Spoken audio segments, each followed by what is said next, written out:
Part 17 में force and laws of motion 9th का physics है, ये चैप्टर नंबर 2। 17 पार्ट हो चुका है, तो पार्ट 17 में हम संवेग के बारे में बतलाए थे, लेकिन ऐसा महसूस होता है जो संवेग के बारे में कुछ और बतलाया जाए। तो संवेग किसे कहते हैं इसकी चर्चा हो चुकी है। फिर भी देखो, कोई भी पिंड है तो उसमें दो तरह की बात होती है। जैसे मान लो ये एक लोहे का गोला है, इसका द्रव्यमान है 5 किलोग्राम और ये विराम अवस्था में है।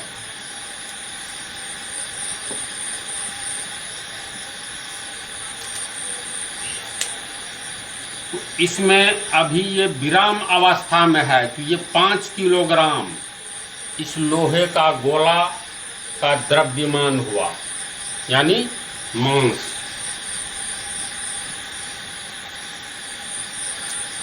चूंकि ये विराम अवस्था में है, उसका वेग क्या होगा बोलो? 0। शून्य। गतिशील अवस्था में रहने पर ही ना कुछ उसकी चाल होगी या वेग होगा। तो चाल और वेग में अंतर मालूम है ना। इसी चैप्टर में या पीछे वाला चैप्टर में, हाँ पीछे वाला चैप्टर में, इकाई समय में किसी भी पिंड के द्वारा तय की गई दूरी को उस पिंड की चाल यानी स्पीड कहते हैं। इकाई समय में किसी भी पिंड के द्वारा तय की गई दूरी को चाल कहते हैं। अब वेग में क्या होता है? वेलोसिटी में इकाई समय में एक निश्चित दिशा में, उसमें दिशा होती है, इसीलिए वेग वेक्टर क्वांटिटी है, सदिश राशि। इकाई समय में किसी पिंड के द्वारा एक निश्चित दिशा में तय की गई दूरी वेग कहलाता है। तो ये मोमेंटम जो है, तो पिंड दो ही स्थिति में रहती है, या तो विराम अवस्था में होती है या गतिशील अवस्था में होती है ना जी। इस यूनिवर्स में कोई भी पिंड देखो, दो ही तरह की स्थिति में है, या तो विराम अवस्था में है, विराम स्थिति में, या गतिशील स्थिति में है ना ऐसी बात? क्या हमारी पृथ्वी विराम अवस्था में है? नहीं है। सूर्य के चारों ओर घूमती है, लेकिन पृथ्वी पर एक वृक्ष खड़ा है। तो ये वृक्ष या हम लोग बैठे हुए हैं, तो हम लोग विराम अवस्था में है। तो कोई भी पिंड दो ही तरह की अवस्था में होती है, या तो विराम अवस्था में या गतिशील अवस्था में होती है। तो जब कोई पिंड विराम अवस्था में है, तो उसका संवेग कितना होगा? संवेग के बारे में पिछले पाठ में परिभाषा बतलाए हैं। जो संवेग किसी भी पिंड के मात्रा और वेग के गुणनफल को कहते हैं। यानी ये जैसे एक लोहा का पिंड है, इसका संवेग कितना होगा? तो मात्रा और वेग के गुणनफल को कहते हैं, या किसी भी पिंड का संवेग उस पिंड के मात्रा एवं वेग का संयुक्त प्रभाव कहलाता है। यानी मात्रा का, वेग का, दोनों का प्रभाव जो होगा वही प्रभाव संवेग कहलाता है। अब जैसे मान लो ये लोहे का 5 किलोग्राम का पिंड है, ये अभी विराम अवस्था में है, तो इसकी मात्रा कितना हो गई? 5 m से मास है ना, 5 किलोग्राम। वेग 0 होगा क्योंकि विराम अवस्था में है। तो ऐसी स्थिति में इसका संवेग को हम लोग मोमेंटम इंग्लिश होता है, लेकिन इसे व्यक्त किया जाता है P से। तो P बराबर mv। अब ये पिंड विराम अवस्था में है, तो इसका m कितना है? 5 किलोग्राम। तो 5 किलोग्राम गुने v 0, यानी 0 हो गया। इसका संवेग 0 है। संवेग का मात्रक भी पिछले पाठ में बतला दिए थे। जैसे संवेग का मात्रक ऐसा मात्रक,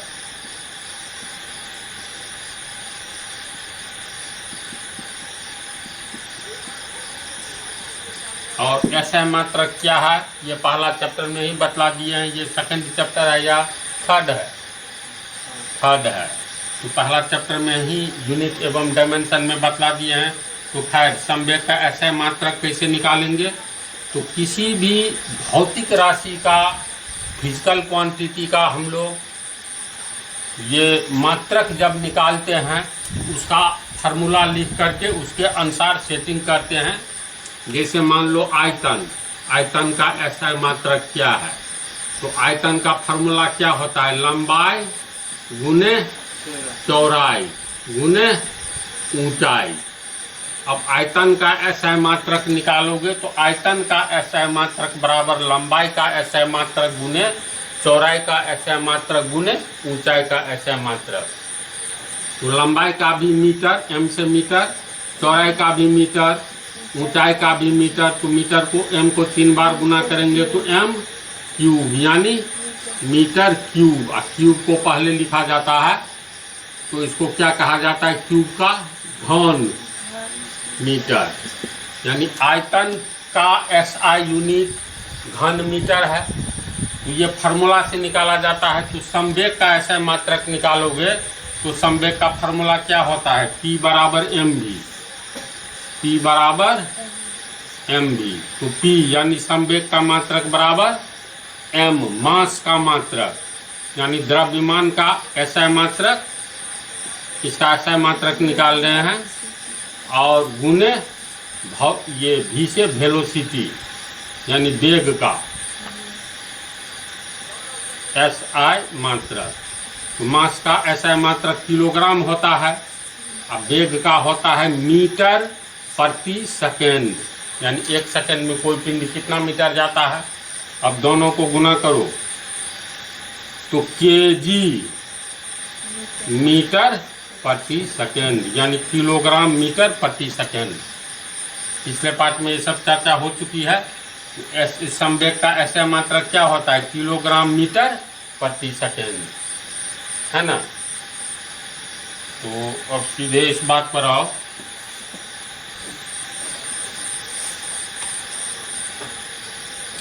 अगर मान लो 5 किलोग्राम का पिंड विराम अवस्था में है तो ऐसी स्थिति में इसका संवेग कितना होगा, mv। तो m तो 5 किलोग्राम है और वेग इसका 0 है, तो संवेग 0 होगा। मान लो कोई एक छोटा सा पिंड, इसका द्रव्यमान मात्र 1 किलोग्राम है और ये किसी सीधी सड़क पर गतिशील है, इसकी दिशा ये है। तो ये गतिशील है और मान करके हम लोग चले ये 10 मीटर प्रति सेकंड के रफ्तार से ये गतिशील है, यानी इसका वेग 10 मीटर प्रति सेकंड है।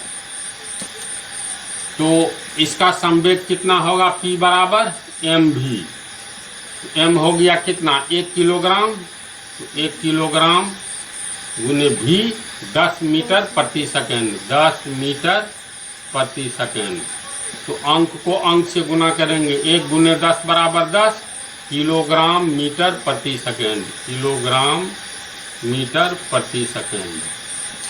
अब देखो, जिस पिंड का द्रव्यमान 5 किलो है लेकिन विराम अवस्था में है, इसका मतलब इसका संवेग 0 है। और मात्र 1 किलोग्राम का पिंड के बदला तू मान लो आधा किलोग्राम ही लो ना, कुछ वेलोसिटी रहेगा तो 0 से हमेशा प्लस में ही रिजल्ट आएगा, इसका संवेग ज्यादा है। इसका अर्थ ये हुआ द्रव्यमान पर तो संवेग निर्भर करता ही है। मान लेते हैं द्रव्यमान कुछ न कुछ तो होगा ना, और अगर गतिशील है तो वेग भी कुछ न कुछ होगा। जैसे एक दूसरा उदाहरण देखो, अच्छा इससे ये स्पष्ट होता है, एक पत्थर रखा हुआ है 5 किलोग्राम का और एक 1 ग्राम का भी पिंड अगर गतिशील है, उसका कुछ वेग है, तो एक है विराम अवस्था में द्रव्यमान बहुत ज्यादा है 5 किलोग्राम, मान लो ये 1 ग्राम का ही पिंड है, लेकिन हाँ 1 किलोग्राम, ये सॉरी 5 किलोग्राम, मान लो ये 1 किलोग्राम का नहीं होकर 1 ग्राम का ही पिंड है, लेकिन इसमें वेग है, एक निश्चित दिशा में ये गतिशील है, तो 1 ग्राम वाला पिंड का संवेग 0 से तो हमेशा अधिक होगा, और ये गतिशील नहीं, विराम अवस्था में इसका 0 होगा। देखो इस सब से क्या आगे में निष्कर्ष निकलने जा रहा है, बात को थोड़ा ढंग से सुनते जाओ, तब पता चलेगा ये संवेग चीज क्या है। अभी तो मान लो परिभाषा एक दूसरा उदाहरण लेते हैं। देखो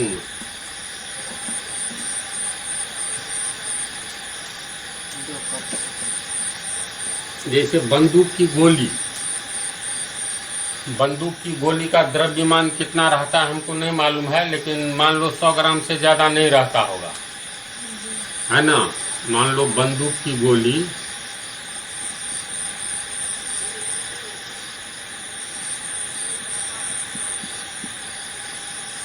इसका द्रव्यमान मान लो 100 ग्राम है, और एक मान लो इतना बड़ा ले लो, पत्थर लो या कोई गोला लो, कोई ठोस पदार्थ लो, इसका मान लो 5 किलोग्राम है। ध्यान से समझो, इसमें बहुत कुछ स्पष्ट होने जा रहा है।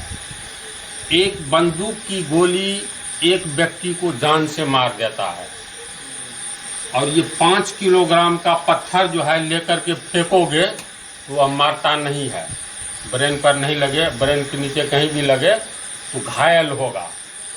लेकिन एक बंदूक की गोली आदमी को मार देता है। तो बंदूक की गोली ज़्यादा घातक है। 500 ग्राम की बंदूक की गोली व्यक्ति की जान ले लेता है, जबकि 5 किलोग्राम का पत्थर गर्दन के नीचे लगने पर वह व्यक्ति का जान नहीं लेता है, घायल हो जाएगा, इलाज कराएगा, बच जाएगा। तो 100 ग्राम बहुत कम हुआ ना जी। तो मान लेते हैं इसका 500 मीटर प्रति सेकेंड बंदूक की गोली का वेग है। प्रति सेकेंड 500 मीटर प्रति सेकेंड, और ये पत्थर को इतना जोर से तू लोग प्रति सेकेंड 500 मीटर, क्या हमको लगता है 50 मीटर काफ़ी है फेंकने के लिए, एकदम मुस्टंडा पहलवान रहे तो पर भी, है ना। तो ये एक पहलवान 5 किलोग्राम पत्थर को फेंकता है इस वेग से। तो V1 मानो बंदूक की गोली के लिए, और V2 मानो इस पत्थर का वेग है। तो ये मान करके चलो 50 मीटर प्रति सेकेंड। तो किसका संवेग अधिक होगा पहले हम लोग ये निकालेंगे। तो इसके संवेग के लिए लिख देते हैं P1, इसके संवेग के लिए P2 लिखो। तो दोनों का आप निकालो। P1 बराबर mv, तो m1 v1 मान लो। m1 हो गया बंदूक की गोली का द्रव्यमान, यानी m1 हो गया तुमको 100 ग्राम। और हाँ, यही हम कहना चाहते हैं। इसका तो किलोग्राम मीटर पर सेकेंड होता है ना, यहाँ ग्राम में है। तो इसको किलोग्राम में बदलने के लिए इसे 1000 से भाग दे देंगे। 1000 ग्राम बराबर 1 किलोग्राम, इसलिए 1 ग्राम बराबर 1/1000 ग्राम, इसलिए 100। तो 1/1000 गुने 100, यानी सीधे 1000 से भाग दे दो।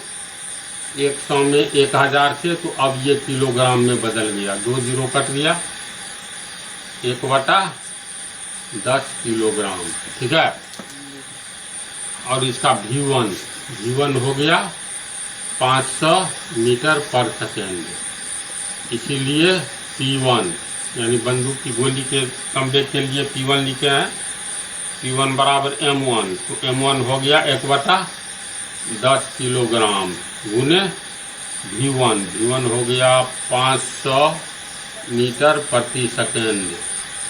ये जीरो कट गया, बराबर कितना हुआ, कितना बच गया, ये कट गया है 50, नीचे में कुछ नहीं, 50 मीटर और 100 मतलब 50। इसके बाद ये लिखो केजी 50 किलोग्राम मीटर प्रति सेकेंड। तो इसका P1 कितना हो गया, यानी संवेग 50 किलोग्राम मीटर पर सेकेंड। ये हुआ। इसके बाद पत्थर का निकालो। P2 बराबर टू लिए हैं तो M2 V2 कर दो, है ना। 1 M1 इसके लिए हुआ, बंदूक की गोली के लिए, तो M2 इस पत्थर का द्रव्यमान, V2 इस पत्थर का वेग। M2 कितना है, 5 किलोग्राम गुने V2 कितना माने हैं, 50 मीटर प्रति सेकेंड। 50 पंचे 250 किलोग्राम मीटर प्रति सेकेंड। इसका हो गया 250 किलोग्राम मीटर प्रति सेकेंड। ये P2 हुआ। और P1 कितना हुआ, 50 किलोग्राम मीटर प्रति सेकेंड। तो बोलो इसका संवेग ज्यादा हुआ जी।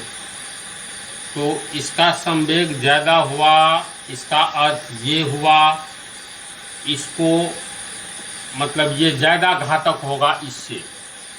बंदूक की गोली आकार में छोटी होने के कारण शरीर में घुस जाए, लेकिन इसका संवेग बंदूक की गोली का मात्र 50 किलोग्राम मीटर प्रति सेकंड है, तो इसका 250 किलोग्राम मीटर प्रति सेकंड। अगर किसी 5 किलोग्राम वाले किसी गोला को 50 मीटर प्रति सेकंड के रफ्तार से फेंका जाए तो डैमेज किसमें होगा? तो डैमेज इसमें ज़्यादा होगा। मान लो ये एक, इसको बंदूक की गोली तो जान ही ले लेती है, इसको मान लो एक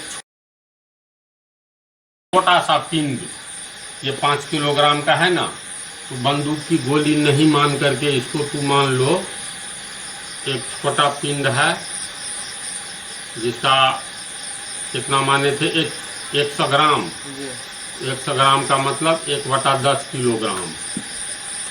अब ये भी पत्थर का ही गोला है, छोटा सा, जिसका द्रव्यमान कितना है, 1 किलोग्राम का 10वां भाग यानी 100 ग्राम है। इसका संवेग हुआ 50 किलोग्राम मीटर प्रति सेकेंड। और बड़े वाला, एक मिनट सुनो ना, बड़े वाला पत्थर के टुकड़ा का संवेग ये हुआ, तो छोटे पत्थर का टुकड़ा का संवेग कम है। अब बड़े वाला का देखो, इसका 250 है, सॉरी 50 किलोग्राम मीटर प्रति सेकेंड छोटे पत्थर के टुकड़ा का। अब बड़े पत्थर के टुकड़ा का है तुमको 250 किलोग्राम मीटर प्रति सेकेंड। तो इसका अर्थ है दोनों के संवेग में P2 यानी बड़े वाला पत्थर का संवेग ज्यादा है, तो इसका निष्कर्ष ये निकलता है, ये किसी ट्रक पर फेंका जाए तो ट्रक ज्यादा घायल होगा, मतलब चकनाचूर होगा इसके तुलना में, क्योंकि इसका संवेग ज्यादा है। संवेग वास्तव में M और V का प्रभाव है, मात्रा यानी अधिक मात्रा होने के कारण, और मतलब मात्रा और वेग दोनों का एक साथ प्रभाव है। किसी भी पिंड का संवेग, मोमेंटम, उस पिंड के मात्रा और वेलोसिटी का संयुक्त प्रभाव है, अर्थात गुणनफल है। जिसका संवेग जितना अधिक होगा उससे व्यक्ति ज्यादा घायल होगा, ज्यादा संवेग वाले से।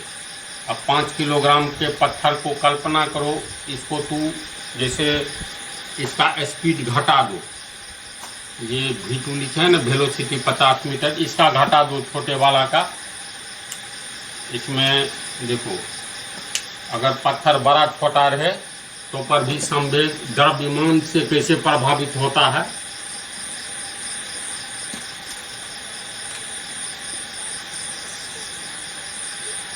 ये 5 किलोग्राम का है, ठीक है।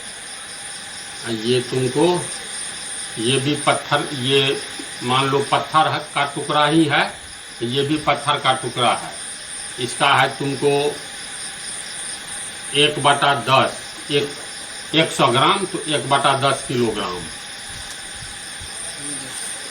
इसको अगर 50 मीटर प्रति सेकंड के हिसाब से कोई फेंकता है और इसको 5 किलोग्राम का है ना, इसको 50 और इसको मान लो 1 मीटर प्रति सेकंड के हिसाब से कोई फेंकता है, थोड़ा सा अंतर करने दो, दोनों में डाटा समान आ जाएगा। तो चलो कोई बात नहीं।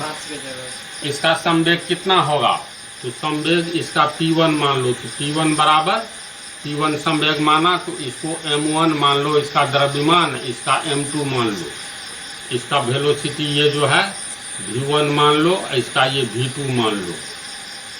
तो P1 यानी इसका संवेग हो गया M1 V1।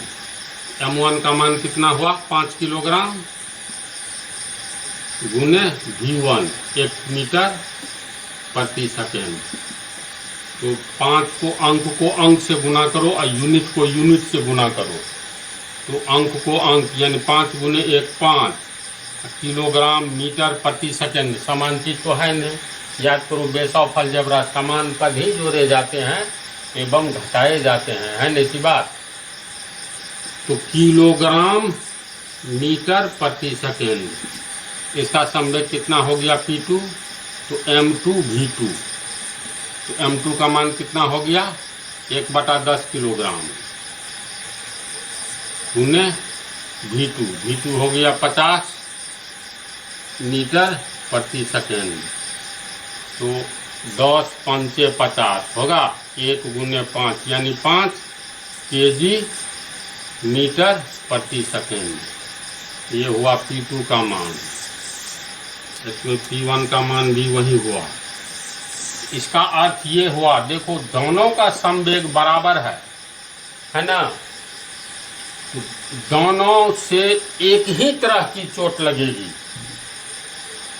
अगर मान लो 5 किलोग्राम, सुनिए करके भारी लगता है, 5 किलोग्राम का पिंड कोई व्यक्ति 1 मीटर प्रति सेकंड से सीधे फेंके किसी आदमी पर, और कोई दूसरा व्यक्ति मात्र 100 ग्राम का यानी 1/10 किलोग्राम का पिंड 50 मीटर प्रति सेकंड के रफ्तार से फेंके, तो दोनों से इससे जितना चोट लगेगी इससे भी उतनी ही चोट लगेगी।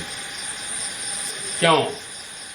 क्योंकि इसमें M1 V1 इसका M2 V2 संवेग हुआ ना, यहाँ पर M ज्यादा है लेकिन V कम है। प्रभाव तो दोनों का है, दोनों का गुणनफल, दोनों का प्रभाव है। इसका V1 यानी वेलोसिटी कम है लेकिन M1 यानी मास अधिक है। इसमें मास बहुत कम है लेकिन वेलोसिटी बहुत अधिक है। तो दोनों का गुणनफल समान है, अर्थात दोनों का संवेग समान है, इसलिए दोनों के द्वारा एक ही तरह की क्षति होगी। शरीर में लगे तो एक ही, जितना चोट उससे लगेगी उतनी ही चोट उससे लगेगी। अगर इसको ट्रक पर फेंका जाए तो इसका संवेग इसका बराबर है, ये एक शीशा को फोड़ेगा तो ये भी एक ही शीशा को फोड़ सकता है। समझ रहा है बात? तो संवेग के बारे में ध्यान में आ रही है। छिद्र कर सकता है, ये फोड़ सकता है। हाँ, ये छिद्र कर सकता है। ये इसका क्षेत्रफल, पृष्ठीय क्षेत्रफल बड़ा है, इसका फोर्स डिस्ट्रीब्यूट हो जाएगा, ये शीशे को चकनाचूर करेगा, ये छिद्र करके निकल सकता है। हाँ, लेकिन व्यक्ति को लगे तो चोट जो लगेगी जी, तो शरीर पर जो अनुभव होगा इस छोटा वाला से जितना होगा, वेग अधिक होने के कारण इस बड़ा वाला से वेग कम होने के कारण दोनों से समान टाइप की चोट लगेगी। तो मोमेंटम एक्चुअली ब्रेन में आ रहा है इसका कंसेप्ट।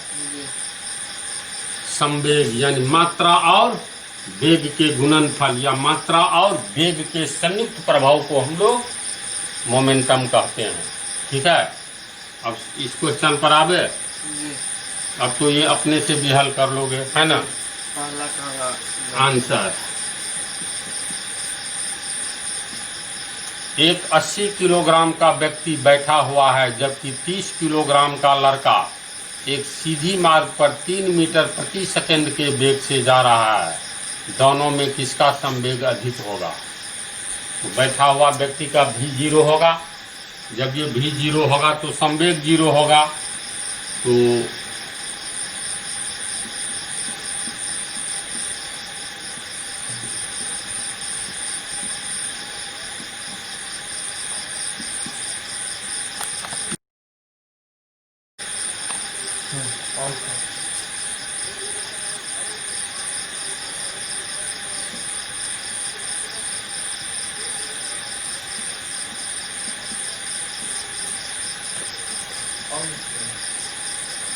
बैठे हुए व्यक्ति का मास m1 माने है, समझा, एवं वेग v1, तो संवेग को मान लेते हैं p1 बराबर क्या होगा, तो m1 v1, m1 का मान कितना है तो 80 किलोग्राम, 80 किलोग्राम। अब v1 हो गया तुमको 0, यहाँ वेग है 0, क्योंकि बैठे हुए व्यक्ति यानी विराम अवस्था में है, तो v1 इक्वल टू 0, तो 0 बराबर 0, अतः p1 बराबर 0, यानी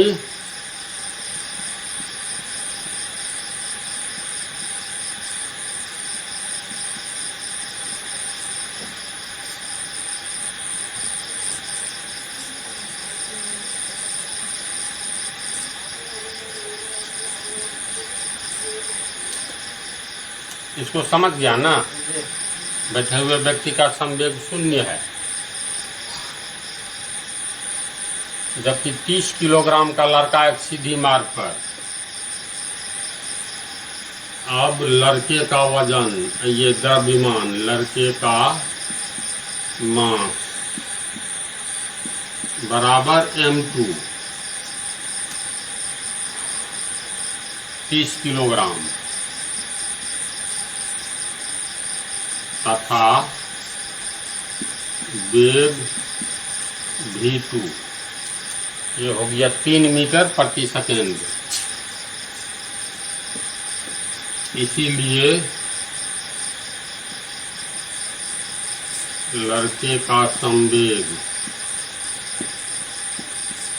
बराबर p2 बराबर m2 v2 बराबर m2 का मान हो गया 30 किलोग्राम, v2 हो गया 3 मीटर प्रति सेकेंड, तो 30 या 90 किलोग्राम मीटर प्रति सेकेंड, 90 किलोग्राम मीटर प्रति सेकेंड। अब इसमें किसका संवेग अधिक होगा तो निश्चित तौर पर लड़के का होगा, है ना। तो यहाँ पर ये लिखेंगे, यहाँ P2 greater than P1, answer P2 यहाँ पर क्या है, लड़के का संवेग। इसको समझ गया। दूसरा जो है सेम उसी टाइप का, एक 5 टन द्रव्यमान वाला हाथी 20 किलोमीटर प्रति घंटे की चाल से जा रहा है, जबकि एक 500 किलोग्राम का चीता 100 किलोमीटर प्रति घंटे की चाल से दौड़ रहा है। दोनों में किसका संवेग अधिक होगा। तो टन, 1 टन कितना होता है, 1000 किलो, पता है ना।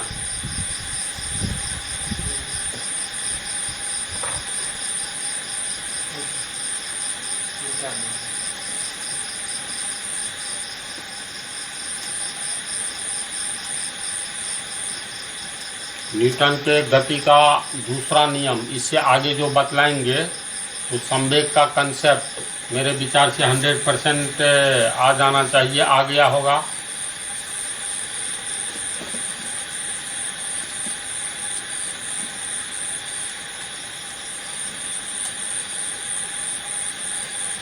दूसरा 5 टन बराबर 5000 किलो, जी 1 टन बराबर 10 कुंटल, यानी 1000 किलो। जी तो 5 टन बराबर 5000 किलो।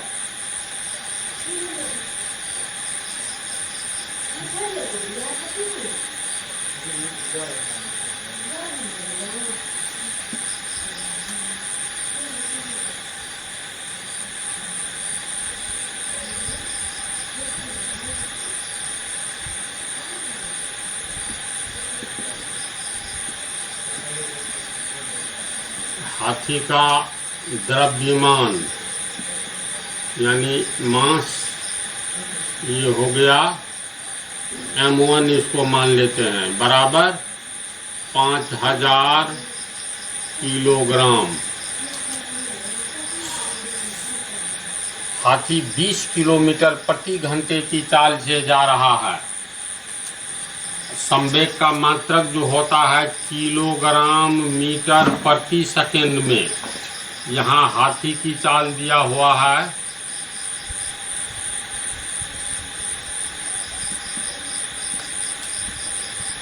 20 किलोमीटर प्रति आवर। 20 किलोमीटर प्रति आवर संवेग निकलता है किस चीज़ में? किलोग्राम। तो यहाँ तो किलोग्राम दिया हुआ है, तब मीटर प्रति सेकेंड मोमेंटम का SI यूनिट है, SI मात्रक है। तो SI मात्रक के अनुसार किलोग्राम प्रति घंटा को हम लोग मीटर प्रति सेकेंड में बदलेंगे ना।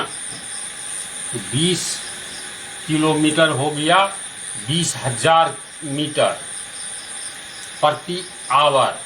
आवर को सेकेंड में बदलो तो 3600 सेकेंड, यानी 3600 सेकेंड में 20,000 किलोमीटर हाथी जाता है। क्योंकि 3600 सेकेंड में हाथी 20,000 मीटर जाता है।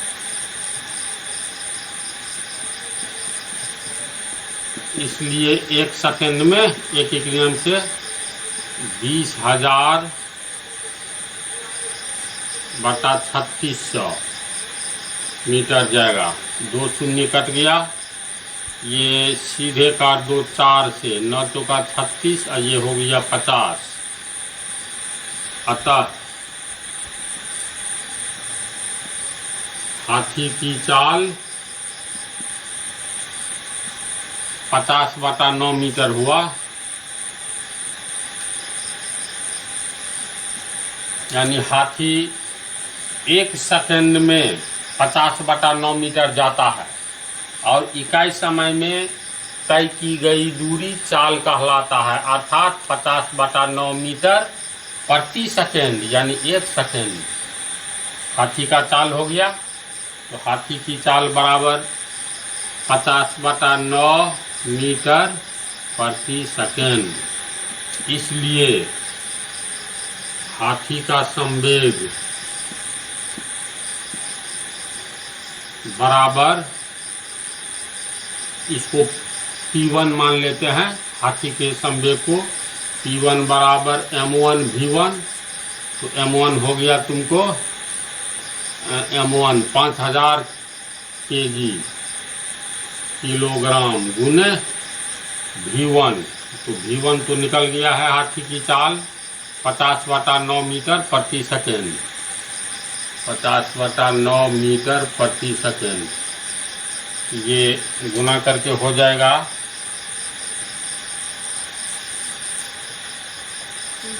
25 पर कितना?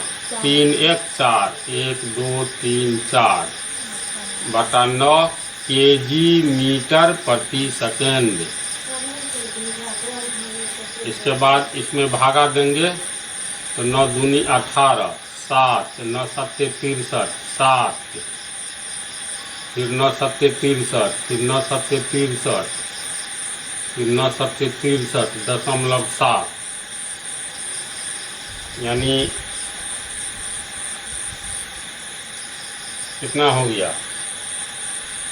27,777.7 किलोग्राम मीटर प्रति सेकेंड P2 का मान निकला।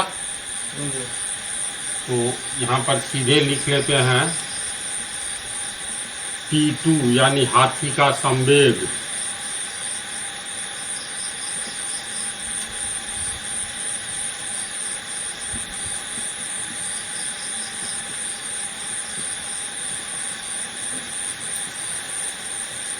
P1 इसका P1 न माने हैं 27 77 27 777 27 7 7 7 2 के बाद 4 7 है 1 2 3 4 .7 किलोग्राम मीटर प्रति सेकेंड।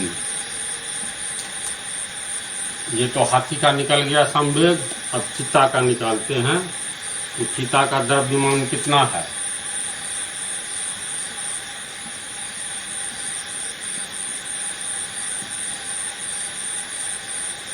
द्रव्यमान यानी मास, इसको M2 मान लो। तो ये 500 किलोग्राम है ना। जबकि एक 500 किलोग्राम का चीता, तो 500 किलोग्राम। इसके बाद चीता का वेग 100 किलोमीटर प्रति आवर यानी V2।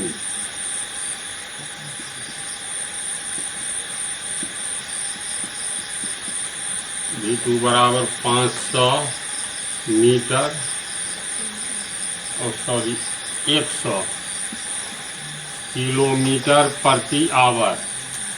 इसको बदलेंगे तो ये हो जाएगा 100 किलोमीटर हो गया। तुमको 00 दे देंगे, 1000 से गुना करेंगे यानी 1 2 3 इतना मीटर। इसमें भाग लग जाएगा 3600 से।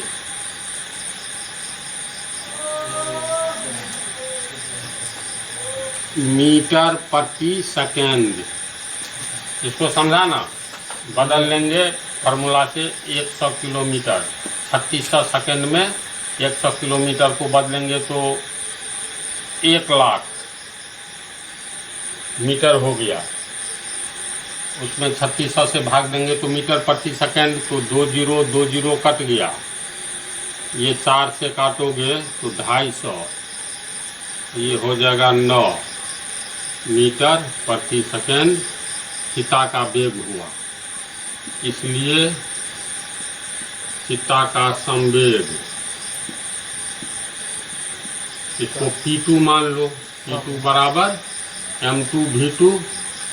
M2 हो गया 500 किलोग्राम गुने V2। V2 हो गया 250 बटा 9 मीटर प्रति सेकेंड।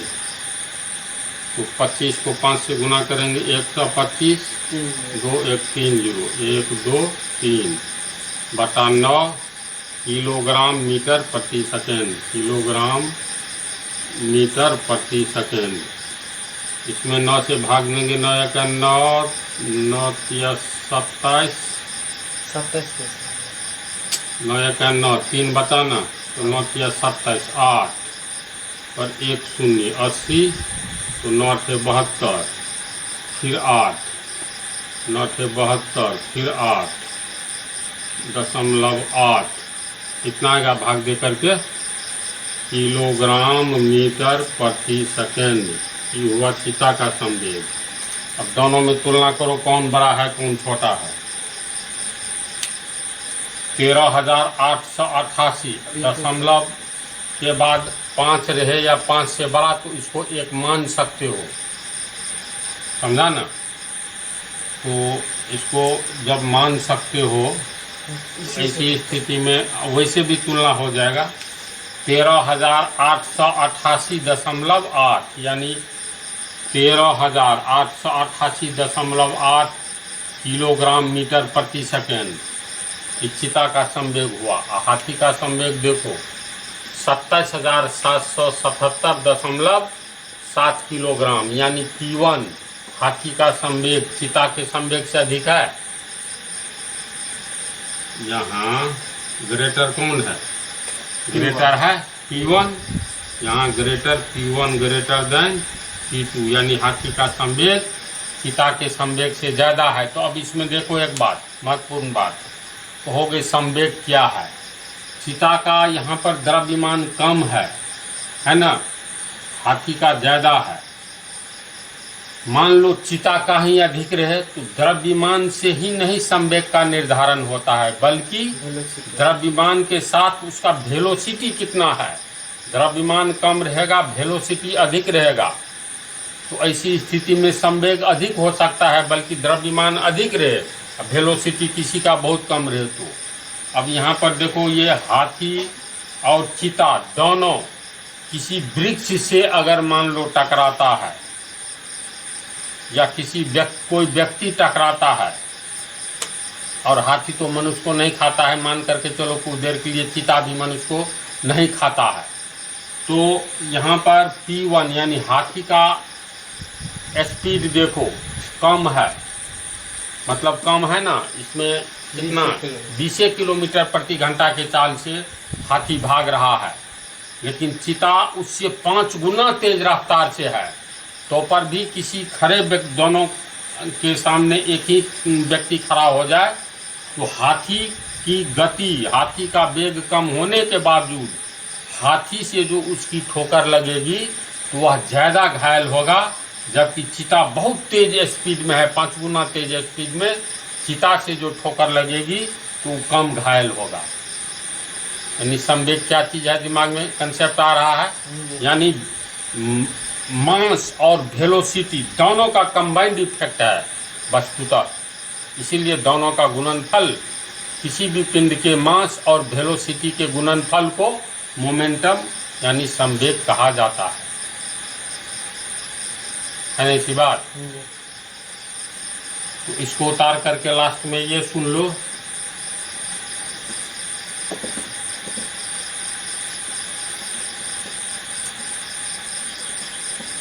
अब न्यूटन के गति का नियम, सेकंड नियम अगले पार्ट में बतलाएंगे। तो इससे पहले ये थोड़ी बहुत जानकारी सुन करके ही ले लो। अगर कोई पिंड, एक लोहे का गोलाकार पिंड AB मार्ग पर एक ही दिशा में गतिशील है, ये इसका द्रव्यमान मान लो m है, ठीक है। अब वेलोसिटी भी यहाँ पर V1 है इस C स्थान पर, यानी मास तो नहीं बदलेगा। इस गोले को तू कहीं भी ले जाओगे पृथ्वी पर, तो ये मान लो इसका 10 किलोग्राम या 5 किलोग्राम कुछ न कुछ तो द्रव्यमान होगा, तो द्रव्यमान कभी नहीं बदलने वाला चीज़ है, समझा। लेकिन वेलोसिटी तो पल पल बदल सकता है ना ऐसी बात।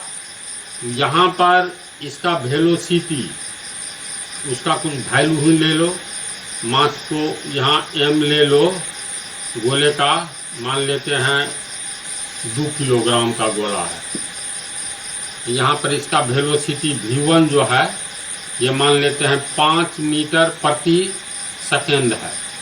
ध्यान से देखो, तो बिंदु C पर इसका संवेग क्या होगा, बिंदु C पर संवेग, बिंदु C पर संवेग को P1 मान लो,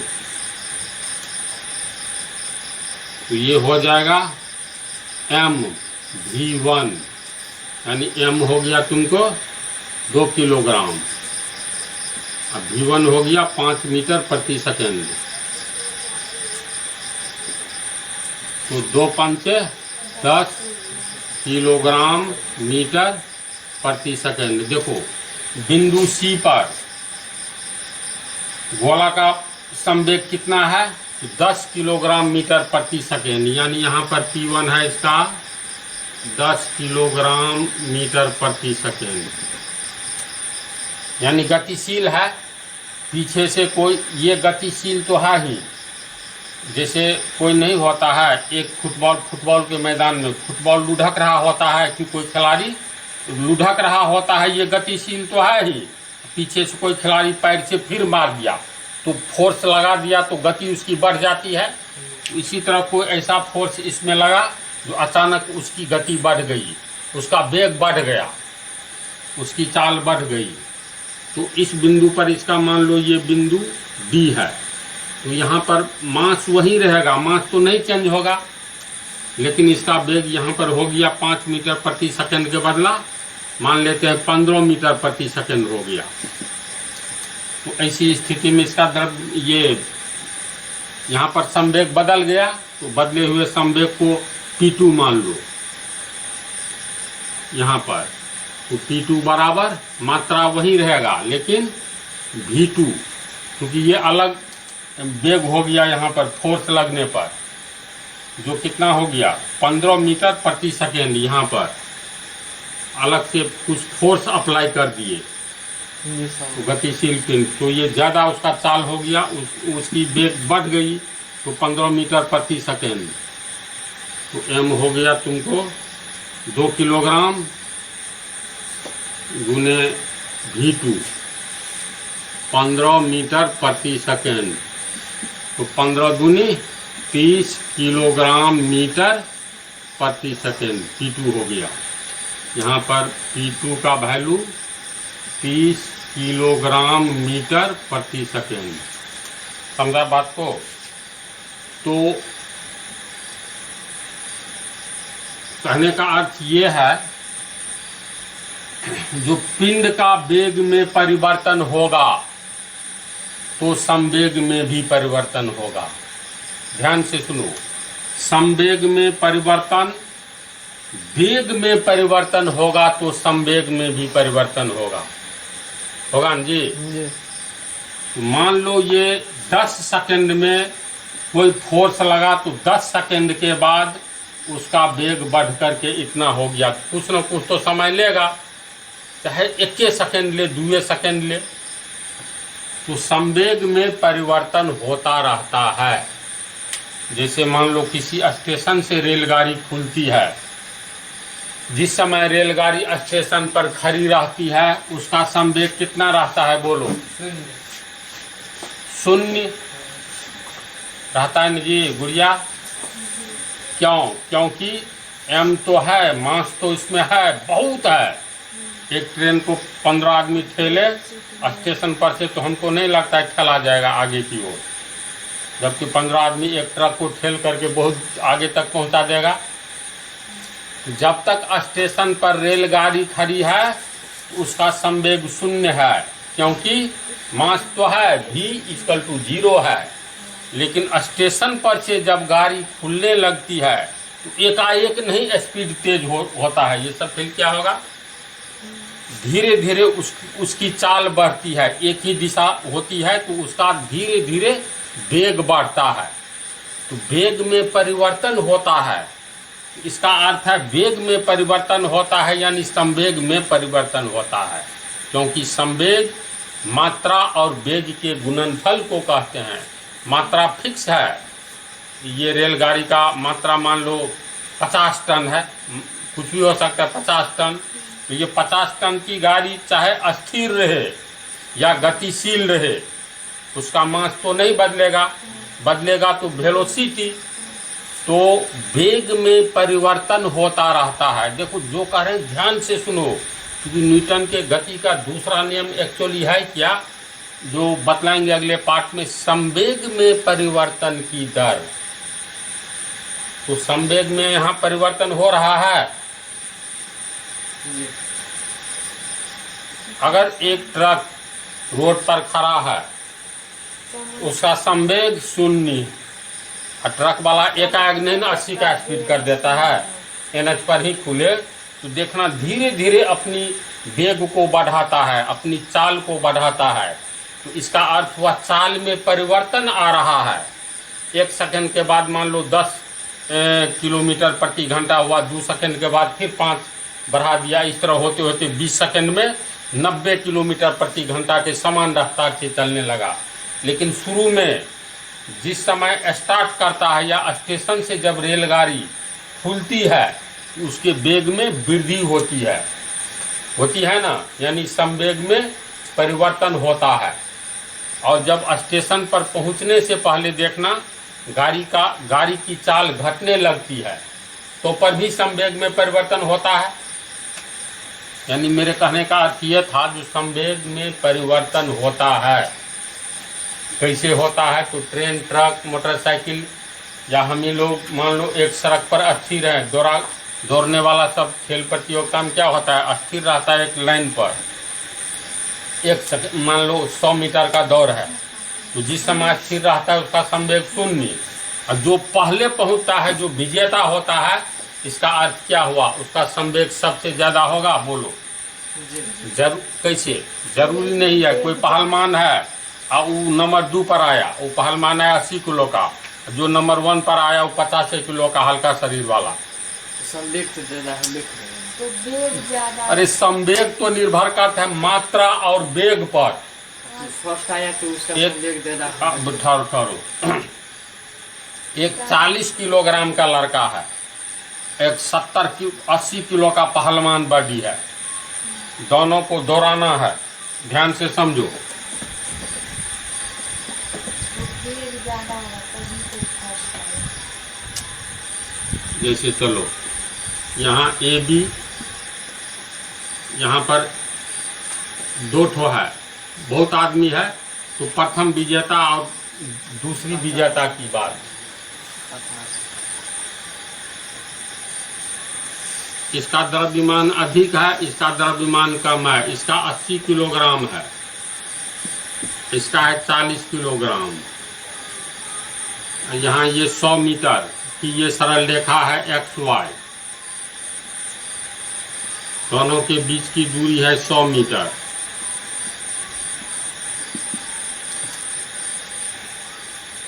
ये 40 किलोग्राम वाला लड़का 100 मीटर जाने में 5 सेकंड लेता है। 5 सेकंड में ये 100 मीटर चला गया। इसका मतलब 5 सेकंड में 100 मीटर गया। 5 सेकंड में, तो 1 सेकंड में कितना जाएगा? 100/5 20 मीटर, यानी इसका रफ्तार हो गया 20 मीटर प्रति सेकंड। ये 5 सेकंड लिया। ये पहलवान बॉडी जो है, ये तुमको ले लिया 15 सेकंड। मान लो नंबर 2 पर पहलवान आया कि 1 पर अधिक समय लिया तो नंबर 2 पर आ गया, नहीं आ गया? तो 15 सेकंड में ये 100 मीटर कट जाए, वो वाला अंक मान लो, तो लोग 20 सेकंड ले लिया। तो 20 सेकंड में 100 मीटर, तो 1 सेकंड में 5 मीटर, यानी 5 मीटर प्रति सेकंड के रफ्तार से यह पहलवान दौड़ा। 5 मीटर प्रति सेकंड के रफ्तार से दौड़ा। अब दोनों का संवेग देखो तो किसका अधिक होगा? ये 80 पंचे 400 किलोग्राम मीटर प्रति सेकंड, किलोग्राम मीटर प्रति सेकंड। इसका हो गया 800। 40 को 20 से गुना करो, 800 किलोग्राम मीटर प्रति सेकंड। अब कहो तो यहाँ पर पहलवान का ये द्रव्यमान काम दिया। वही तो बोलते हैं निश्चित है, जिसका संवेग ज्यादा है वही जीतेगा। हाँ, जिसका संवेग ज्यादा होगा वही जीतेगा। एक बात ये क्लियर है ना? तो संवेग यहाँ द्रव्यमान पर नहीं, गति पर निर्भर करता है।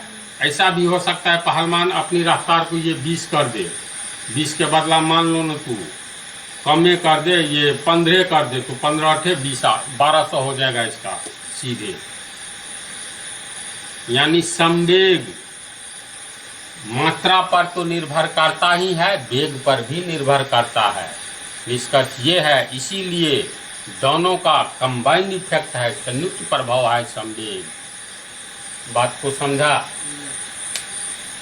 तो संवेग में परिवर्तन भी होता है। तो अब दूसरे पार्ट में, पार्ट 19 में न्यूटन के गति का दूसरा नियम बतलाएंगे।